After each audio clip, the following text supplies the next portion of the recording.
So I want to make a pair of Japanese Geta sandals as such, and I'm going to do so using a piece of hardwood and some leather.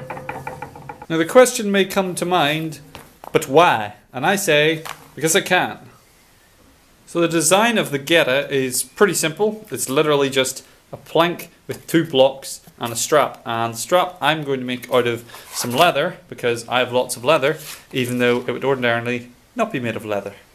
Now the cool thing about this is that they're going to be custom fit to my foot, and to do that it needs to be 11 inches long.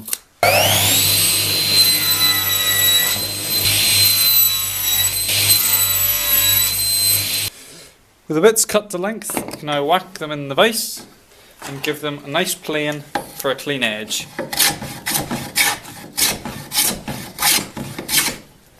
There's we go. Clean.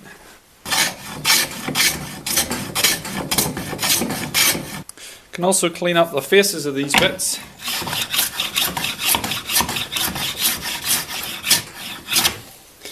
And you can see it's a lovely oak.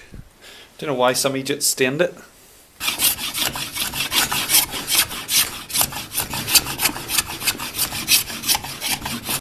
Now these bits are looking great and solid, and not brown, but they're not looking smooth. So we got the sheet sander.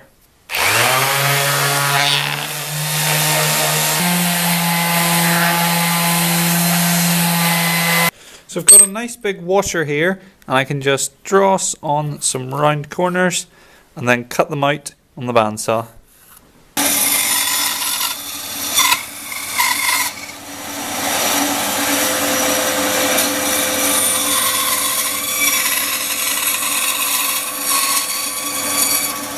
To make it a bit softer on the foot, I'm going to use the router with a 1/4 inch round over and just jut round, and that'll give it a nice round over, so I don't make my foot uncomfortable, because it's a shoe, you know.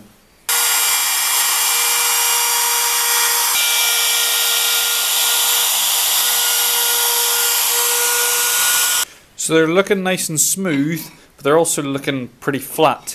So I can attach the 2 wee blocks, and I can just chop those off, the excess of these, and then stick them on the bottom.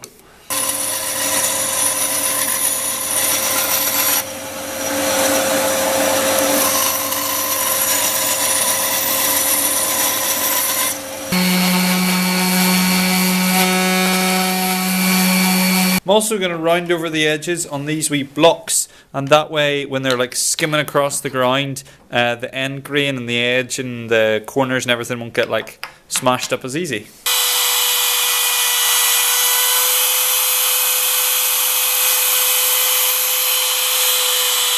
Before I can attach the blocks to the bottom, while I've still got comfortable access, I can give the whole thing a good old sand.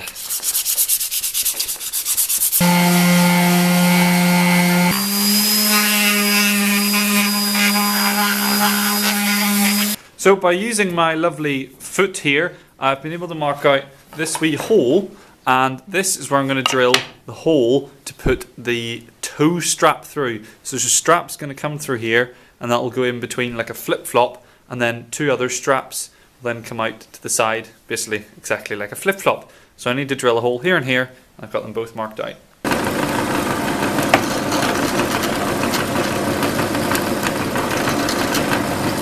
So before adding the block, you can pre-drive in the pins, and that way you just need a wee light tap and then they're in. But before pinning them in, just add some glue. I'm just using some waterproof stuff because that's what I have to hand. There we go. And pop it on. And just give her a wee tap.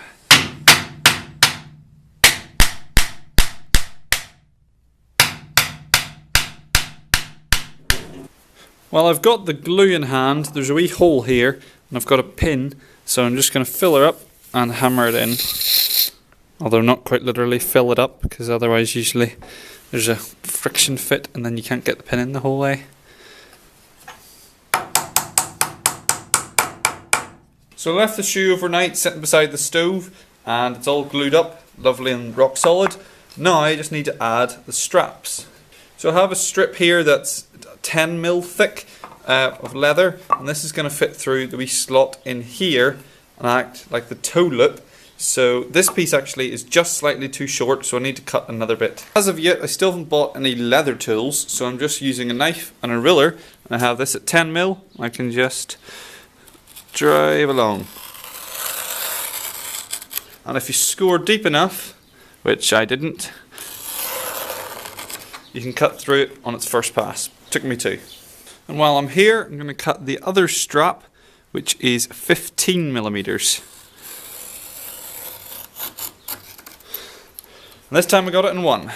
There is a leather strip cutting tool. It's kind of like a marking gauge, and you just put it in and then you pull it through and it just cuts it to whatever width you want. And I feel like that'll be really handy because strips are one of the few things I use my leather for. But anyway, we have the wee thin, yeah, this is the thin one, and we're going to pop it in here through as our toe loop. We can pull it through on the other side. So on this side, we're going to staple it down. So we're going to staple it on this side at a fixed length, say about that much, just to hold it in place. And then the other one is still free at a free length. We're going to set it to about there, and then now we can test it. I've got the thick strip here, and we're going to finish one of the ends. So we'll start by cutting it flat. There we go. And then do some wee nice bits to make it kind of look rounded over a bit. Just to make it more formidable. Doesn't need to look great, just need to look not terrible. That's not bad, I don't think. You won't really see it that much anyway. But now we can take this, and this will sit on like this, go through the loop, go round to the other side, attach, and then your foot will fit, well, a bit tighter than that obviously, like that, and then your foot fits in there, and it's basically like a flip-flop.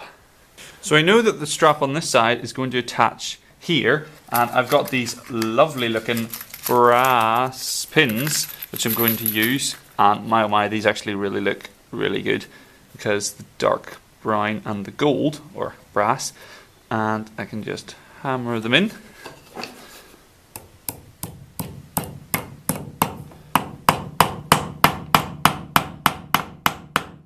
There we go. Now I can adjust this strap depending on the foot and this strap depending on the foot. So here we have my foot, and because I'm making this to my foot or for my foot, I obviously want it to fit on my foot quite comfortably. So let's see, let's get it in there, tighten it up a bit. It's pretty comfortable about there, say. So take my foot out, flip over, and we need it strap about that length. So we can cut it to length. There we go. And then do the nice wee finishing touches. Then using my foot again, we can mark out where the strap's going to sit on the other side, about there, and then just pin it in place. There we go, very nice. The gold really looks good.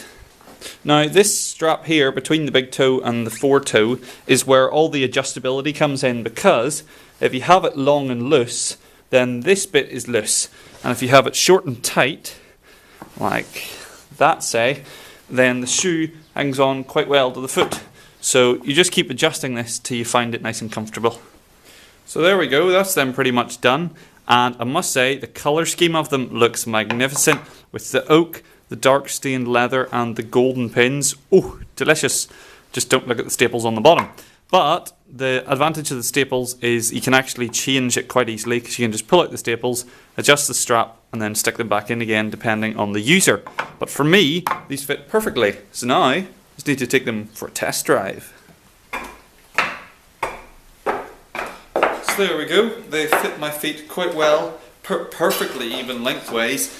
However, I made them a bit skinny, which it's not bad or anything. They're just slightly out of proportion, but they're very comfortable to wear, and you can tip forward and everything on them, and there's quite a clip-clop when you walk so everyone can hear you coming, They would traditionally be worn with socks, but you need a particular type of sock that has a hole for your toe to go around here. But yes, they still work, and yes, they are indeed actually comfortable. So thank you very much for watching, and I recommend you make a pair for walking about at home.